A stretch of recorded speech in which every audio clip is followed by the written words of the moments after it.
Heavenly Father, thank you for this food. George should change his name from Foreman to Poor Man. To hurt.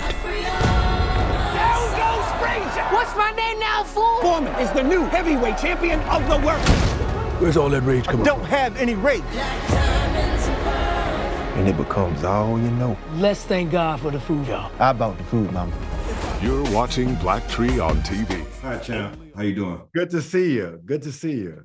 First, I got to thank you on behalf of the four HBCUs here in Nashville. They're going to be able to see this screening early.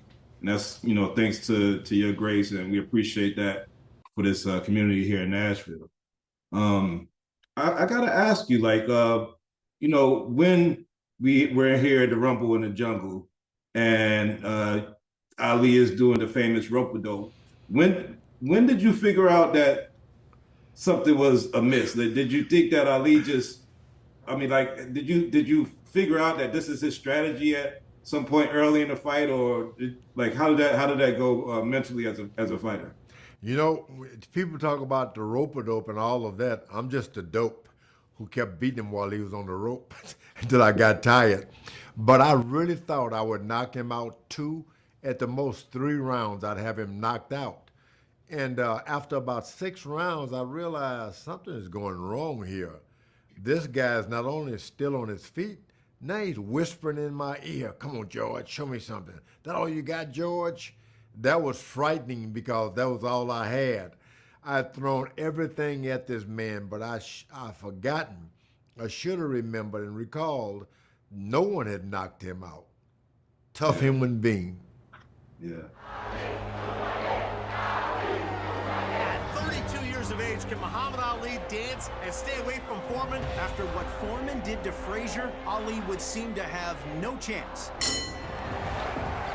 All questions will be answered.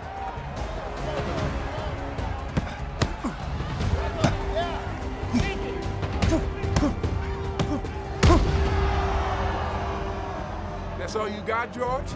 Come on. And speaking of knockouts, you're always regarded as one of or the hardest hitter in boxing history. When you look at your Rocky Marcianos, your Mike Tyson's, Ernie Shavers, who do you feel like is the hardest puncher, and who has hit you the hardest? Well, I fought a guy by the name of Ron Lyle. This guy hit me so hard, it didn't even hurt. I just would find myself on the canvas, knocked down, face first. I kept getting up. He knocked me down again. I think he beat me up so bad that finally he gave out and I won the boxing match. But that's the most hard I've been hitting, along with Jerry Cooney. Yeah. Everybody always talks about you and the George Foreman grill, and please send me 50 of them. It got me through college. I love the George Foreman grill. But I want to talk about your time as a commentator when it was you and Lampley and Merchant, because I look at how Charles Barkley has become such a success at TNT and all these Emmys, and I feel like you were the precursor to that as a great athlete that really did it as a commentator. Is it ever any regret of stepping away so soon from that? Or will you ever come back to commentating? Strangely enough, I started to work at HBO. The next thing you know, I said, I can do it again. I'm into boxing again. I became the heavyweight champion of the world, still working with HBO. And then you watch one match after another and you say, I can do it again. After 13 years, I said, I'm getting out of here because I can't get back in that ring again. But you keep watching and thinking I can do it again. But when I walked away from HBO, I felt like I'm done with boxing. The other guys, they don't feel like going back to basketball, but I kept feeling like I can still be champ. I thought if I stayed there, I'd be 65 years old, still trying to be champion.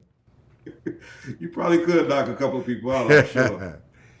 And lastly, working with George Tillman. This is, I guess, a very personal project for you. And George Tillman is one of my favorite directors. How was the process of having this story and having him in the director's chair to be able to tell the story? Boy, it takes a lot of trust to have someone, a director especially, telling your story when you want to tell your own story. but this guy made the magic of film, brought George Foreman alive, and that Chris Davis, the actor, and of course Forrest Whitaker doing Doc Brothers, who made me stay in boxing. It brings tears all the time. It's a teary thing for me. Congratulations to George Tillman. What a great director. Well, I thought I knew everything about you as a boxer, but from watching the film, I didn't know nothing about your personal life. Now I know a lot more about you, and I can't wait till audiences can share in this experience and fall in love with George Foreman, fall in love with Big George Foreman all over again. Appreciate your time, champ. I really thank you. Thank you for having me.